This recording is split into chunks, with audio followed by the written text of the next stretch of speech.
Since Pokemon decided to expand upon the original 151, in Pokemon Gold and Silver, we started getting brand new evolutions for fan favorites, which is a trend that has since continued on in later generations and games, including in Pokemon Legends Arceus, and the most recent, Pokemon Scarlet and Pokemon Violet. As much as I personally love seeing brand new Pokemon altogether, I think we can all agree that it's always nice to see some of our favorites evolve even further, especially those who definitely needed some more love. Now, whether these evolutions are explored in the actual games or in the Fakemon community, it's always exciting to see. In this video, I'll be exploring a bunch of brand new evolutions I came up with for some fan favorite Pokemon to include in my Icelandic and Norse inspired Fyrún Region, commissioning the talented Fungus Fakemon and Kai Fakemonster. So please make sure to go give them some love. You can find their links in my description down below. And if you like these Fakemon and this video, please don't forget to hit that like button. And subscribe to my channel for future Fakemon content, or go back and watch some of my previous videos to learn even more about the Fyrún region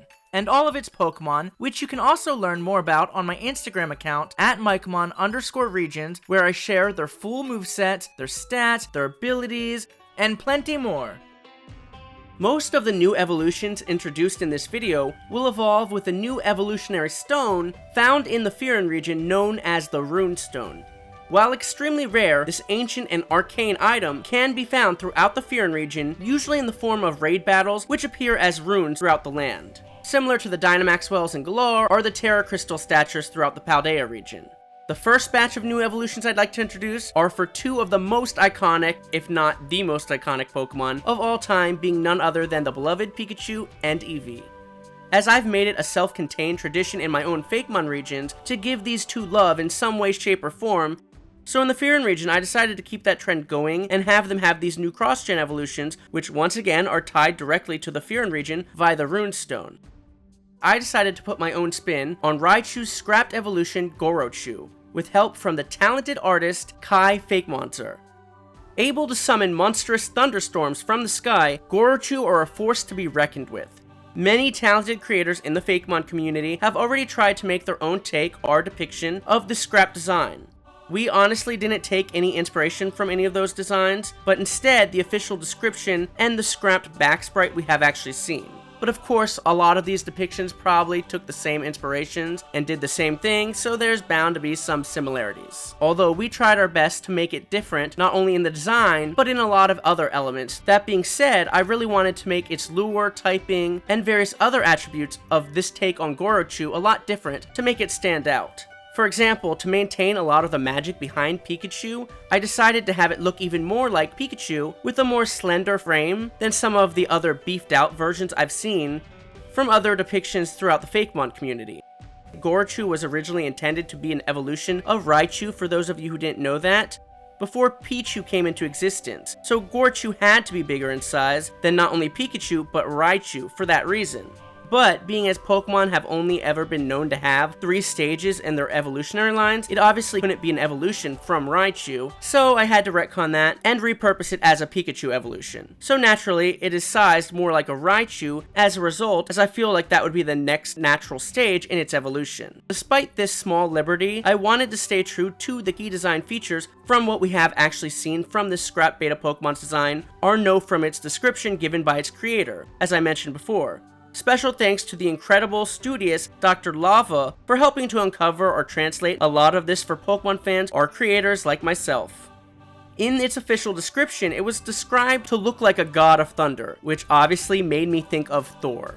As you know, the Fyrún region, being Icelandic, has several strong Norse connections, so this is what ultimately made me decide to make this evolution and add it to the Fyrún region in the first place. However, one of the region's mascot legendaries, the divine Pokemon Stormer, is already inspired by Thor, so I wanted to make it different. So in trying to think of different ways to approach this design with Kai Fakemonster, I decided to give it the dragon typing to parallel the new dragon type evolution Drekeon I'll be introducing here quite shortly. As the rebirth evolutions I created for Pikachu and Eevee in the Leweka region, Gorochu and Mummion both shared the ghost typing. I thought it would be a nice callback to have these two share the dragon typing. I mean, Pokemon creates trends all the time throughout its regions that it follows, so I decided I'd make my own for my own regions. This also fits the Fyrún Region's theme of duality, and I hope you all aren't playing any drinking games while watching my videos, because I do not want that on my conscience. The word duality alone is enough to put someone in a coma. I know, I am sorry. That being said, I also felt the dragon typing made a lot of sense for Gorochu, going off its description again, as it was described to have horns and fangs, which are both dragon-like qualities if you ask me, and I hadn't seen it done before in the Fakemon community, like I have other types like electric fighting, electric fire, so I thought this would not only be a unique take, but actually kind of made sense just looking at what we know. So I'm actually kind of surprised it hasn't been done before, if I'm being honest. Plus, Electric Dragon is a fun and unique type overall that really hasn't been taken by a non-legendary or Mega Evolution Pokemon. Gorochu's Forge form happens to be a shocking scythe of the Slasher type. A lot of people don't actually know this, but scythes were actually quite common in Iceland, especially when it was first settled, as they were mostly used for farming, which is why scythes are featured in the region versus some other type of weapons that I felt didn't fit the culture or aesthetic of the Fyrún region. Okay, next we have what has to be my absolute favorite Fyrún Pokemon, the Dragon-type Eevelution, Drekeon. Like Pikachu, Eevee evolves into Drekeon with the region's rare Runestone. Drekeon's diamond heart scales glisten an array of vibrant and dazzling colors in the light. These magical scales are said to have the power to work miracles. Drekeon's beautiful multicolored scales are a nod to the rainbow-colored Bifrost Bridge in Norse mythology, as well as the dazzling northern lights visible throughout Norse countries. It may not look like it because it's such a simplistic design, but this design was actually quite the doozy to get just right for that reason. Who myself and the godsend of an artist, Fungus Fakemon, worked really hard on to get just right, as expectations were honestly really high after Momeon's overwhelming success and icon status in the Fakemon community and all across the internet. However, I am very pleased with the final product, and that being said, right off the gate, Drekeon was welcomed well before being shared at the time Pokemon Legends Arceus was about to launch. And the talented artist Ivo Newman, who makes 3D renders in Sword and Shield and other games, made a render of it, and people on the internet thought it was real and started sharing it as a Fakemon leak for Pokemon Legends Arceus, which was actually really cool, I'm not gonna lie. Having so many people honestly believing my Fakemon was a real Pokemon, seeing it go around like that, I think it's safe to say that Drekeon is already an icon in its own right. Drekeon's name is a play on Dreki, the Icelandic word for dragon or serpent, and is also inspired by lindworms, which is a type of dragon found throughout European mythology, including in Norse or Scandinavian stories. In fact, most of the dragons are iconic serpents from Norse mythology are considered to be lindworms by definition, and they are also depicted on Norse runes, which is why a lot of the Runestone's evolutions are dragon types. Of course, that's not the case for all of them, as you'll soon see later in this video, but it is important to note why that is. Lindworms are usually depicted as wingless dragons with a serpent-like body and scales, which I wanted to represent in Drekeon's design as much as possible. I wanted to go with a beautiful teal-green coloring for Drekeon because most depictions of the lindworm are green, and it also helps fit its ace trainer in the Fyrún region, Ragnar's design and theme of beauty. It's also a color associated with dragons and really hasn't been done for an Eevelution, considering Niflhymn is primarily yellow if you really look at its design. I also thought the blood red eyes would really pop amongst the greens and were fitting for a dragon's destructive and bloodthirsty nature. I say it all the time, but I truly believe less is more when it comes to designing a Fakemon, or Pokemon in general, and this is especially true for Eevelutions, with the exception of Sylveon maybe. They don't really have a lot going on, with usually only one primary color with maybe one other color to break it up. So I really wanted to honor that with its horns being its key feature as in the first thing you see, but I really wanted its concept to focus on its scales and their beauty. In other words, its scales are a big part of its lore. It's known as the Scale Pokemon after all, and that is heavily reflected in both its ability Marvel Scale and its wonderful hidden ability Multiscale, as well as its moveset as it learns moves such as Scale Shot and a new Dragon-type healing move known as Miracle Scale. Taking all of that in consideration, I fully expect Drekeon would be a total beast competitively, considering its abilities alone. I mean, Eevelutions always do pretty well, to be honest. Like I mentioned, it is the ace Pokemon of a key character in the Fyrún region, Ragnar, who plays a big part in the story of Pokemon Brain and Pokemon Brawn, one that will be explored in a lot more detail in my upcoming Dragon-type focused video. As without spoiling too much, as most of you already know, Ragnar moonlights as Drag Queen and Dragon-type Gym Leader Fangtasia. Fangtasia will even wield Drekeon's dazzling slasher type forge form, which is a shimmering sword, coated with its marvelous multicolored scales. Another evolution using the runestone is for fan favorite Spiritomb, who becomes even more powerful after evolving into Phantomb. I briefly teased Phantomb in my Halloween special, featuring some spooky ghost types, so if you're into ghost stories or simply like ghost types, make sure to check that out. Having absorbed twice as many souls into the keystone, it's fueled by its darkest intentions, able to engulf the brightest of lights into its shadows. Phantomb's name is a callback to the fact that Spiritomb's name was originally going to be Phantomb in English-speaking countries, before Nintendo of America shut that pitch down and suggested the name Spiritomb instead. I felt a Spiritomb Evolution was fitting for the Fyrún Region, as the odd keystone in its design looks a lot like a Norse runestone, which is why it evolves via the runestone. Its more warlock-like appearance is once again a reference to Iceland's long-standing history with magic, as it's home to a spooky museum for witchcraft and sorcery. Phantomb keeps Spiritomb's same typing, but obviously has some beefed up stats, and learns a couple new moves after evolving, such as Ancient Power and Phantom Force. It even gets a new signature ability, Midnight, making it immune to fairy types. This is a reference to the fact that fairy types essentially represent light or magic in Pokemon, with several magical or light-based moves, such as Dazzling Gleam, Moonlight, Moonblast.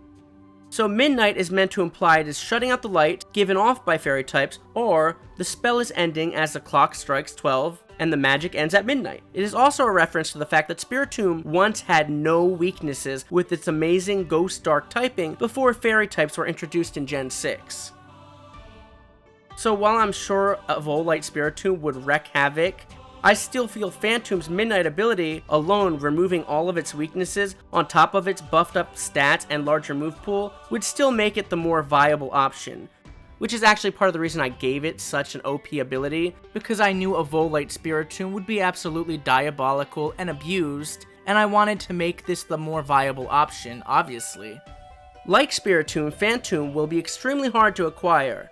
For starters, Spiritomb will be just as difficult to acquire on its own in the Fyrún region, like it is in most regions. But as I stated before, the runestone used to evolve it into Phantomb is only obtainable via high-level rewards in raid battles. So you not only have to go through the effort of catching a Spiritomb, but getting a runestone, so it feels a bit OP, as it kind of is. It also isn't easy to come by.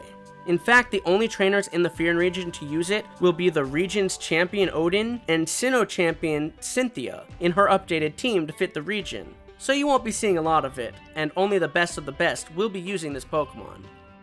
This design was also done by artist Fungus Fakemon, but the first attempt actually ended up looking too much like a roided out Spiritomb or Mega Evolution, rather than an actual evolution, which I take absolute responsibility for, by the way. Fungus was nice enough to let me commission him again to do this design, and this time we decided to give it a personality of its own, so it really felt like an evolution. We tried to achieve this by giving it a new set of spooky arms, and shaping its head like a witch's hat, and of course darker colors to make it look even more menacing and stronger.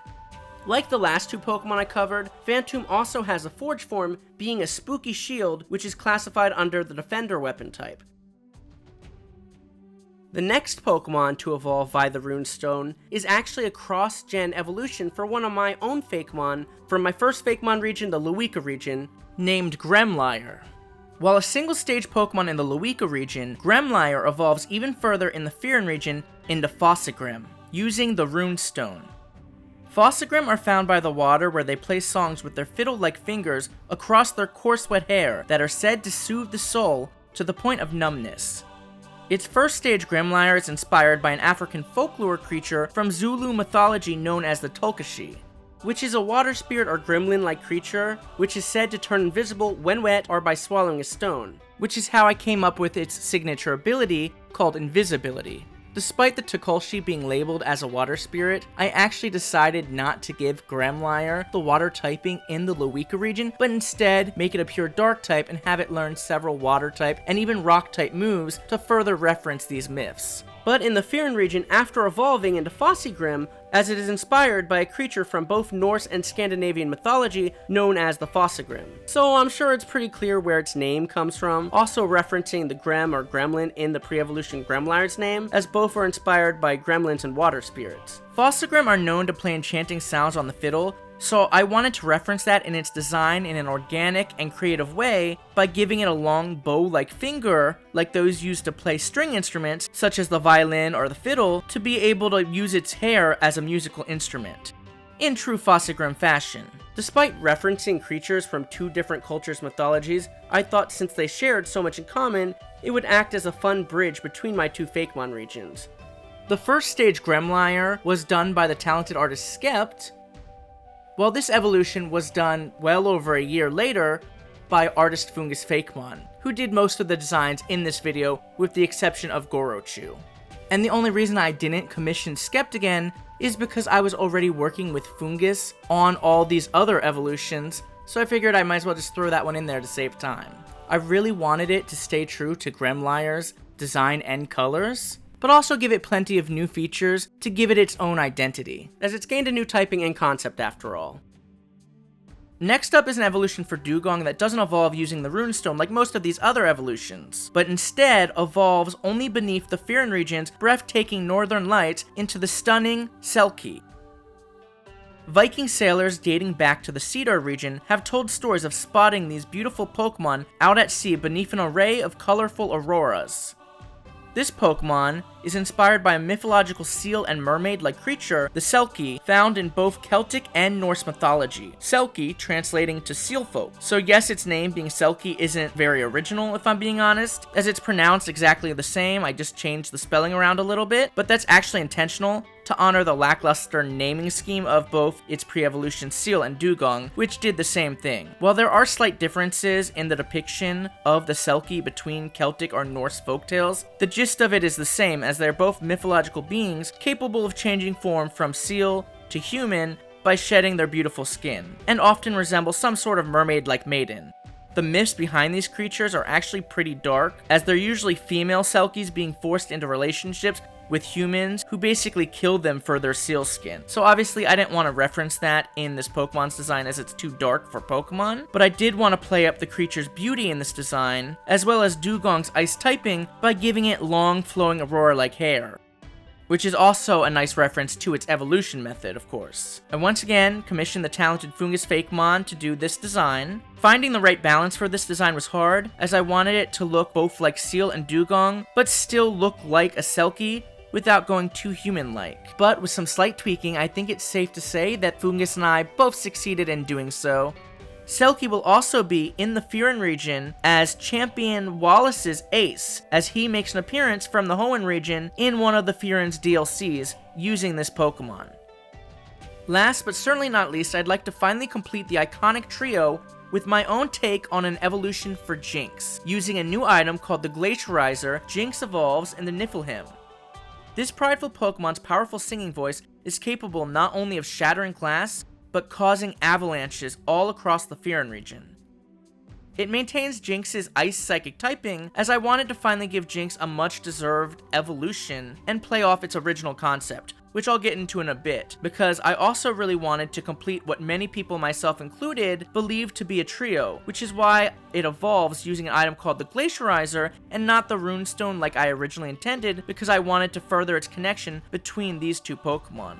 So I really wanted artist Fungus Fakemon to use both Magmortar and Electivire's designs as references and inspiration for this Pokemon's design, so it was similar to them both in size and stature, which is why she's such a hefty girl. Which also fits the Norse inspiration for this design, being based on Valkyrie and singer Brunhilde from both Norse and German folklore, who is known not only for her pigtails, which of course had to be featured in this design, but once again her larger build, as she's a strong woman.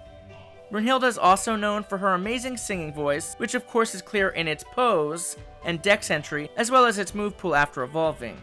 However, all of this inspiration is just going off the original concept behind Jynx, who is believed to already take form from several Norse inspirations, including Brunhilde, as its singing voice is mentioned in one of Jynx's dex entries. Another popular theory is that Jynx is based on or takes inspiration from Nordic god of the underworld, Hel, who ruled over Niflhymn, one of the 9 realms in Norse mythology depicted as a dark land of ice and snow. So that is most likely where Jynx's ice typing comes from, as well as its evolution's name, Niflhymn, being a combination of the ice realm, Niflheim, as a nice little reference to music and Brunhilde's singing voice. Due to all the Norse connections to have seemingly inspired Jynx, I felt giving it an evolution in the Fyrún region would not only make complete sense, but allow me to do so in a way that both honored and expanded upon its original concept and design. Niflhymn even has a forge form in the Fyrún region, being a hammer of the Wrecker type, just as strong as the Valkyrie herself. And of course, Electivire and Magmortar both receive Wrecker type forge forms as well, to once again complete the trio. Please feel free to leave a comment down below to let me know which one of these brand new evolutions was your favorite. Will any of them be joining your team in the Fyrún region? Like I said, let me know down below. And if you enjoyed the video, please make sure to hit that like button, as well as to subscribe to my channel for more Fakemon content.